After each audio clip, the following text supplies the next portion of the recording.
ఏపీలో కాంట్రాక్టర్లకు ఆర్థిక శాఖకు మధ్య తలెత్తిన వివాదంలో కొత్త అంశం తెరపైకి వచ్చింది.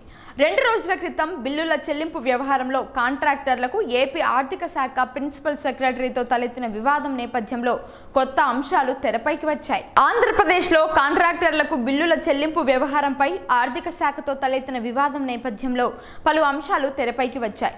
బిల్లుల చెల్లింపుపై ఫస్ట్ ఇన్ ఫస్ట్ అవుట్ విధానం అమలు చేయాలని కాంట్రాక్టర్లు మొదటి నుంచి డిమాండ్ చేస్తున్నారు. ఈఎఫ్ఎంఎస్ విధానంలో అమలు చేస్తున్న విధానాల్లో లోపాలను కాంట్రాక్టర్లు ఎత్తి చూపుతుంటే తమ చేతుల్లో ఏముందని అధికారులు నిస్సహాయత వ్యక్తం చేస్తున్నారు. ఆంధ్రప్రదేశ్ వ్యాప్తంగా దాదాపు 7,000 మంది కాంట్రాక్టర్లకు రాష్ట్ర ప్రభుత్వం నుంచి దాదాపు 3,000 కోట్ల రూపాయల బిల్లులు పెండింగ్ లో ఉన్నాయి.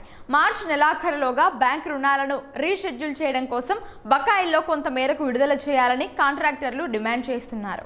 ఏపీలో కాంట్రాక్టర్లు చేపట్టిన హై ఇంపాక్ట్ పనులు, డిజాస్టర్ మేనేజ్మెంట్ పనులు, పోలవరం పునరావాస కాలనీల నిర్మాణం, పిహెచ్సిల నిర్మాణం, తాగునీటి పైప్ లైన్ల నిర్మాణం, 15వ ఆర్థిక సంఘం నిధులతో చేపట్టిన పనులు, కాల్వల మరమ్మతులు ఉన్నాయి. కొత్త ప్రభుత్వం అధికారంలోకి వచ్చిన తర్వాత రోడ్ల నిర్మాణం, మరమ్మతులు, హౌసింగ్, డ్రైనేజీ వంటి పనులు కూడా చేశారు. గత 5 ఏళ్లలో చేపట్టిన పనులతో పాటు కూటమి ప్రభుత్వం అధికారంలోకి వచ్చిన తర్వాత 9 నెలలుగా చేపట్టిన పనులకు సంబంధించి బిల్లులు కూడా భారీగా బకాయి పడ్డారు.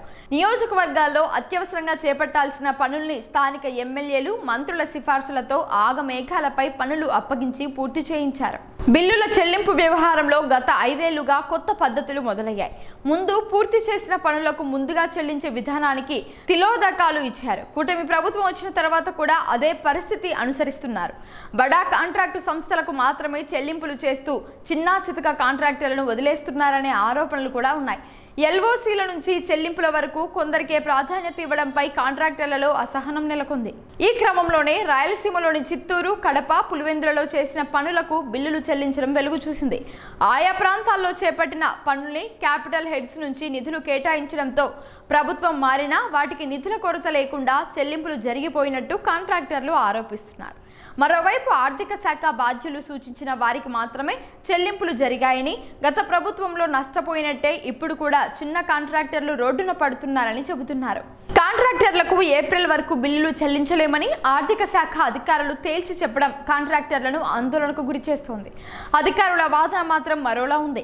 బిల్లుల చెల్లింపు ప్రాధాన్యతలు ప్రభుత్వమే నిర్ణయిస్తుందని, ఇందులో ఆర్థిక శాఖ పాత్ర నామమాత్రంగా ఉందని చెబుతున్నారు. బిల్లుల చెల్లింపు కోరుతూ ఆర్థిక శాఖకు కాంట్రాక్టర్లు వచ్చినప్పుడు కూడా ప్రభుత్వ పెద్దలను సంప్రదించాలని సెక్రటరీ సూచించినట్టు చెబుతున్నారు. రాష్ట్ర ప్రభుత్వం ప్రస్తుత ఆర్థిక స్థితి బిల్లులకు చెల్లింపుకు అనువుగా లేదని, ఉద్యోగుల జీతభత్యాల చెల్లింపు, తప్పనిసరిగా అమలు చేయాల్సిన పథకాలకు అతి కష్టం మీద నిధులు సమీకరిస్తున్నట్టు వివరించినట్టు చెబుతున్నారు. కాంట్రాక్టర్ల సమస్యపై అధికారులకు సానుభూతి ఉన్నా, ఖజానా ఉన్న పరిస్థితుల్లో చెల్లింపులపై సొంతంగా నిర్ణయాలు తీసుకునే పరిస్థితి లేదని ఏపీ ఆర్థిక శాఖ వర్గాలు చెబుతున్నాయి. కొందరికే చెల్లింపులు జరుగుతున్నాయనే ఆరోపణలు కూడా ఆర్థిక శాఖ వర్గాలు తోసిపుచ్చాయి. ప్రాధాన్యత క్రమంలో అందరికీ పెండింగ్ బిల్లుల్ని క్లియర్ చేస్తున్నట్లు చెప్పారు. 2014-19 మధ్య కాలంలో పెండింగ్ లో ఉన్న బిల్లుల్ని ఇప్పుడు క్లియర్ చేస్తున్నట్టు తెలిపారు.